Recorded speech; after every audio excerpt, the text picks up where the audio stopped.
Easter means different things to different people. This morning, when I think of Easter, I think of Easter bunnies and baskets filled with candy and dyed Easter eggs. I think of empty tombs, the resurrected Jesus, and Mark Twain. I bet you didn't see that last one coming, did you? Hang with me and I'll try to explain.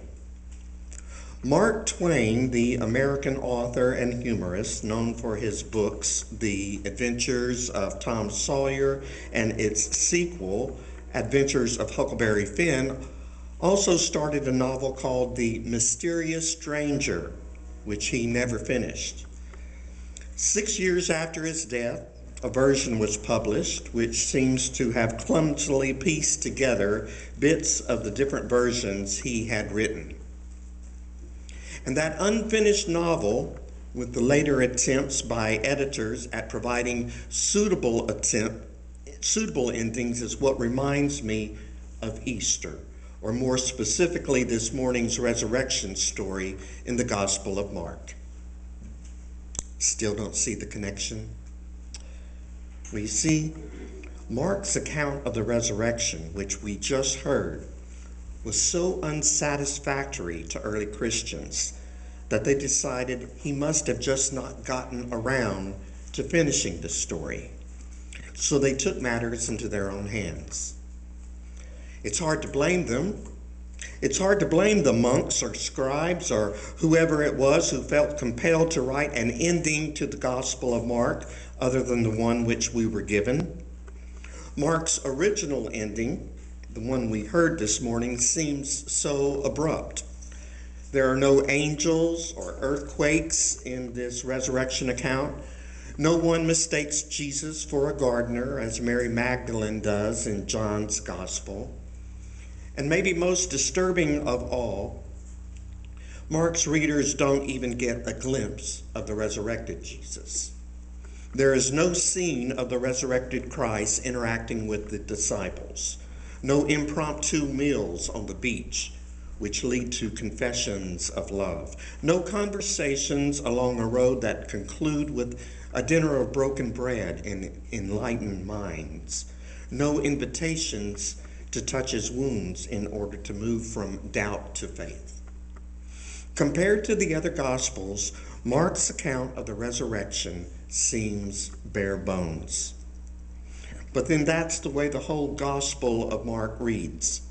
It doesn't open up with angels announcing the birth of Jesus to shepherds, nor does it include a visitation of magi. There is no birth narrative at all, but instead it begins with the words, the beginning of the good news of Jesus Christ, after which we jump right into the baptism of Jesus. So it's not surprising that the resurrection portion of the book is so bare bones. But it's uncomfortable, isn't it? Mary Magdalene, Mary the mother of James, and Salome arrive at the tomb to anoint the body of Jesus with spices. They find the tomb empty, except for a young man who tells them, "He's not here. You just missed him. Go tell the others that he's going ahead of you." But instead they run away and out of fear tell no one what they had seen. And so this sort of ending just doesn't work very well for us, does it? If it feels like an awkward and maybe even a lousy ending, then you're not alone. This original ending of Mark was viewed by later Christians as so deficient that not only was Mark placed second in order in the New Testament, although it's the oldest of the four Gospels, but various endings were added by editors and copyists in an effort to remedy things.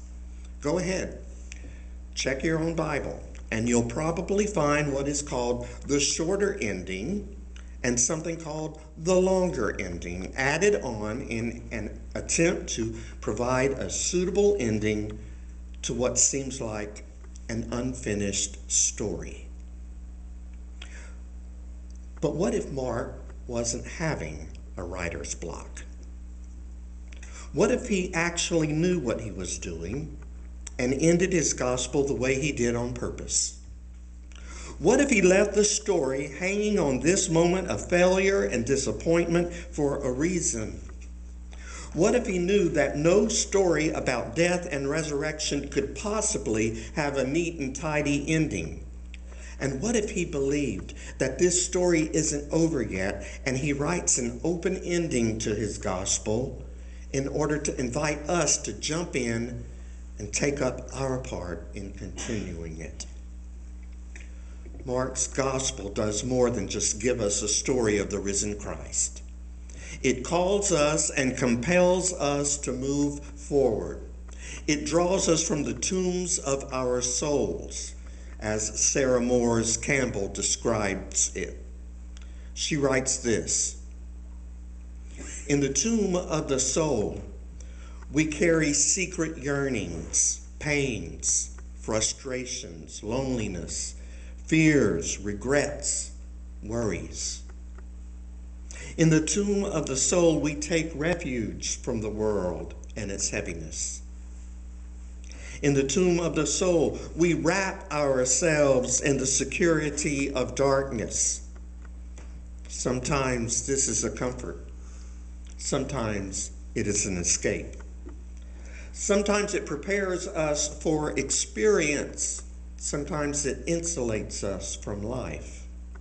Sometimes this tomb life gives us time to feel the pain of the world and reach out to heal others. Sometimes it numbs us and locks us up with our own concerns. In this season where light and dark balance the day, we seek balance for ourselves. Grateful for the darkness that has nourished us, we push away the stone and invite the light to awaken us to possibilities within us and among us, possibilities for new life in ourselves and in our world." Mark's Easter story calls us out of our tombs of fear and regret with the words of the young man to Mary Magdalene and the others when he said, "He is going ahead of you." If the resurrection story can be summed up at all, I think it's summed up with those words: He is going ahead of you. Always Christ is before us, ahead of us, calling us out of the tombs of our souls into a new life. And so then how can it be anything other than an unfinished story? In a senseless world where people crash planes into mountains, killing everyone on board, Christ is present and going ahead of us. In our own country, where laws firmly based in hatred and discrimination are passed in the name of religious freedom, Christ is going ahead of us. In our own state, which ranks number 2 in the country in human trafficking, a sanitized word for modern-day slave trade, even still, Christ is going ahead of us, calling us to a better life. In a world filled with uncertainty, terror, and chaos, Christ goes ahead of us, calling us out, calling us out from our tombs and into a world of hope. He urges us to follow him in the resurrected life as much as he did in his earthly life. He pulls us, sometimes kicking, screaming, into new possibilities and into a new way of life.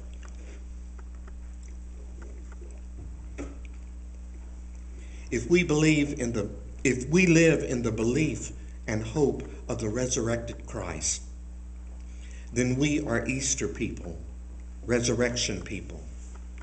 We are God's yes to the world's no, and our story is an unfinished one. In the words of David Lose, the story of what God is doing in and through Jesus isn't over at the empty tomb. It's only just getting started. Resurrection isn't a conclusion, it's an invitation. And Jesus' triumph over death, sin, and hatred isn't what Mark's gospel is all about. Rather, Mark's gospel is about setting us up to living resurrected lives and continuing the story of God's redemption of the world. This story isn't over.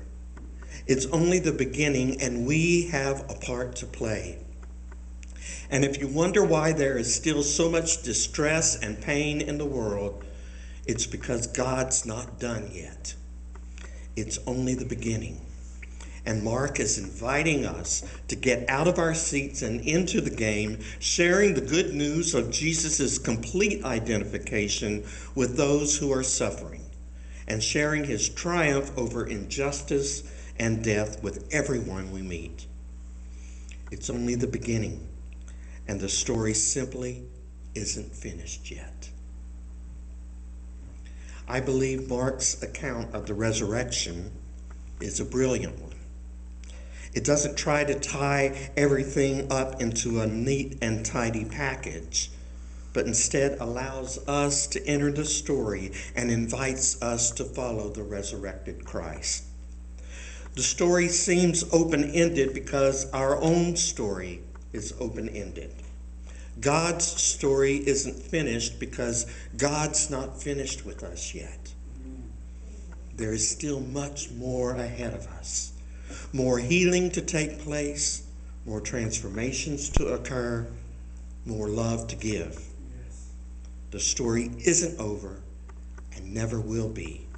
But thanks be to God, Christ is always going ahead of us. Amen.